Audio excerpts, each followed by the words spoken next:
Sohrab cycle নামে একটা brand আছে, কোটি কোটি টাকার মালিক, হসপিটালে মৃত্যুর সাথে লড়ছে। ডক্টরকে বলছে, ডাক্তার আমার পরিবারকে একটু বলো, আমি শেষবার দেখতে চাই।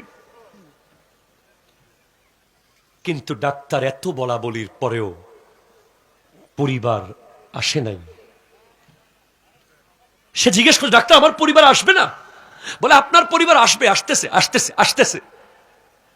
শেষে সে মারা গেছে। পরে ডাক্তারের অ্যাসিস্ট্যান্ট বলছে, স্যার তার পরিবার কি আসলে আসতে চেয়েছিল, আসবে বলেছিল? বলে, না, আমি যখন জানিয়েছি তার কন্ডিশন, পরিবার তাকে দেখতে আসতে নারাজ, আসতে চায় নাই। তো আপনি তাকে কেন বললেন আসতেছে? বলে, আমি চাই নাই যে শেষ সময় এসে এই কথা শুনে আবার মরে যাক, আবার মরে যাক। তার পরিবার তাকে দেখতে আসে নাই, কারণ তার সম্পদ তারা লুটে পুটে খেয়ে নিচ্ছে। তার কাছে দেখতে আসলে হয়তো সে যদি বলে দিত যে আমার সম্পদের এই অংশ মসজিদে দিয়ে দিও, ওই অংশ মাদ্রাসায় দিয়ে দিও, এই অংশ গরিবকে দিয়ে দিও, এজন্য হয়তো তার পরিবার দেখতে আসে নাই। হ্যাঁ, সেটাই পৃথিবী, হ্যাঁ এটাই পৃথিবী। একটা রেডিও চ্যানেল থেকে এক যুবককে ফোন করা হয়েছে। হ্যালো, অমুক বলছেন? হ্যাঁ বলছি। আপনার মায়ের অসুস্থতার খবর আপনি জানেন? বলে, হ্যাঁ জানি। আপনার মায়ের তো কিডনি নাই, কিডনি ফেল, আপনি কি করবেন এখন? কি করার আছে আপনার? তখন সে বলছে, ভাই আমি কি করব, আপনারা আমাকে কেন ফোন দিয়েছেন? আপনারা চেষ্টা করুন না কোনোভাবে কিছু করার। আমি ছোট একটা ব্যবসা করি, আমার পক্ষে আমার মাকে কিডনি দেওয়া। ওরা বলছে, দুটা কিডনি আছে আপনার, একটা দেন, আরেকটা দিয়ে আপনি ইজিলি চলতে পারবেন। সে বলছে, না আমার বাচ্চা আছে, আমার সংসার আছে। এরপরে তাকে রেকর্ড শুনিয়ে দেওয়া হলো। তার মাকে ডক্টর বলেছে, মা আপনার ছেলের একটা কিডনি লাগতো। তখন মা বলছে, আমার একটা না, আমার দুইটা কিডনি নিয়ে যান, এরপরে আমার ছেলেকে বাঁচান। কিন্তু ছেলে মাকে কিডনি দিতে রাজি হয় নাই। আমি আপনাকে আরো কি বলবো, আপনারা শুনেছেন আমার কোথায়। Crideza Rodriguez, one of the biggest fashion designer of United States of America, US এর একজন ফ্যাশন ডিজাইনার, যার পার্সোনাল বিউটিশিয়ান ঘরে আছে, যার বাসার নিচে গ্যারেজে ল্যাম্বরগিনি, যার গ্যারেজে রোলস রয়েলস, যার গ্যারেজে রেঞ্জ রোভার, যার গ্যারেজে ল্যান্ড ক্লোজার, শত শত গাড়ি, যার বাসার বেডরুম 2000 স্কয়ার ফিটের। কিন্তু সে হসপিটালে বসে বসে একটা চিঠি লিখেছে পৃথিবীর মানুষের কাছে। তার ক্যান্সার হয়েছিল, ক্যান্সার হওয়ার পর তার মাথার সমস্ত চুল ঝরে পড়ে গেছে, তার কিডনি শেষ হয়ে গেছে, তার লিভার নষ্ট হয়ে গেছে, তার ফুসফুস শেষ হয়ে গেছে।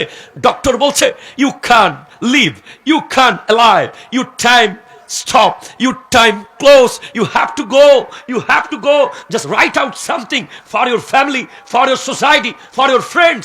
তোমার সময় শেষ, কিছু লিখে দিয়ে যাও পরিবারের জন্য, কিছু লিখে দিয়ে যাও বন্ধুদের জন্য, কিছু লিখে দিয়ে যাও আত্মীয় স্বজনের জন্য। ক্রিদেজা রদ্রিগেজ লিখেছেন একটা চিঠি, এই পৃথিবীর মানুষ, এই পৃথিবীর মানুষ, আমি ক্রিদেজার ঘরে 20টা গাড়ি পড়ে আছে, আরো বেশি গাড়ি পড়ে আছে, আর আমি হসপিটালের ছোট্ট একটা হুইল চেয়ারে জীবন কাটাচ্ছি। আমার বেডরুম 2000 স্কয়ার ফিটের, আর আমি হসপিটালের মাত্র 50 থেকে 100 স্কয়ার ফিটের ছোট্ট কামরায় জীবন কাটাচ্ছি। আমার কতজন বিউটিশিয়ান যারা আমার চুল আঁচড়ে দেয়, কিন্তু আজকে আমার মাথায় চুল নাই, ক্যান্সার আমার সমস্ত চুল ঝরিয়ে ফেলেছে। আমার ব্যাংকে সব টাকা এনে ডক্টরকে বলেছি, ডক্টর নাও, আমাকে একটা দিন কি বাঁচানো যাবে, আমাকে আর 1 মিনিট কি বাঁচানো যাবে, আমাকে আর আধা ঘন্টা কি বাঁচানো যাবে? ডক্টর বলছে, no no no, we are sorry, আর সুযোগ নেই, আর সময় নেই। তখন ক্রিদেজা বলে গেছে, এই পৃথিবীর মানুষ, টাকা মানুষ আপন, টাকা পর, মানুষ আপন, টাকা পর, মানুষ আপন, টাকা পর। হ্যাঁ, আমি আপনাকে বলছি, আপনি এখনো জানেন না মৃত্যু কি, আপনি এখনো জানেন না মৃত্যু কি, মৃত্যু কি আপনি জানেন না। যদি মৃত্যু কি আপনাকে জানতে হয়, ইমাম গাজালিকে পড়তে হবে, আপনাকে দাকায়েকুল আখবার পড়তে হবে। আমার নবী বলছেন, মৃত্যুকে যেদিন আল্লাহ বানিয়েছে, আদম আলাইহিস সালামের সৃষ্টির আগে মৃত্যু বানানো হয়েছে। মৃত্যুকে একটা বিশাল বড় আকৃতি দেওয়া হয়েছে, যে আকৃতি নবমণ্ডল এবং ভূমণ্ডলের চেয়ে বড়। আল্লাহর পক্ষ থেকে একটা পার্সেল আসে, যেটা কোনো পাঠাও নিয়ে আসে না, এসে পরিবহন নিয়ে আসে না, সুন্দরবন কুরিয়ার সার্ভিস আনে না। যে পার্সেল নিয়ে আসবে আজরাইল আলাইহিস সালাম, যেটা হলো উপহার।